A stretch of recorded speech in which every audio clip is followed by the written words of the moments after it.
തിയേറ്ററിൽ പക്ക goosebump moment ആയിരുന്നു ലാലേട്ടൻ്റെ ഇൻട്രോക്ക്. എന്താ പറയുക, അടിപൊളി, അങ്ങ് പീക്കായി ഫുൾ എല്ലാവരും കൂക്കിയൊക്കെ ഇട്ട് ആവേശാക്കി.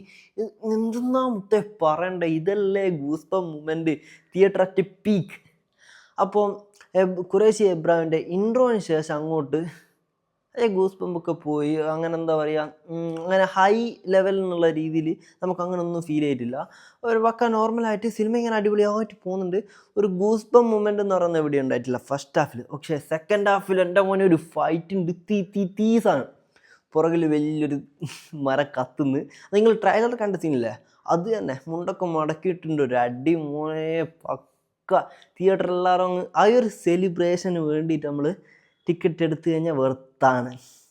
പിന്നെ ഓവറോൾ സിനിമയെ പറ്റി നോക്കുകയാണെങ്കിൽ എനിക്ക് BGM അങ്ങനെ ഇഷ്ടപ്പെട്ടിട്ടില്ല. ചില സമയത്ത് എനിക്ക് BGM തീരെ ഒരു എന്തോ എനിക്ക് സിങ്ക് ആയിട്ടില്ല സീരിയസ്ലി. പക്ഷേ സിനിമ അടിപൊളിയാണ്. അതിൻ്റെ നരേഷൻ, അതിൻ്റെ സ്റ്റോറി, അതിൻ്റെ സ്ക്രിപ്റ്റ്, അത് മേക്ക് ചെയ്ത രീതി, എല്ലാം കൊണ്ടും സിനിമ അടിപൊളിയാണ്. തിയേറ്ററിൽ വാച്ച് ചെയ്യാൻ താല്പര്യമുള്ള മസ്റ്റായിട്ട് തിയേറ്ററിൽ തന്നെ കാണണം. OTTക്ക് വേണ്ടി വെയിറ്റ് ചെയ്യരുത്.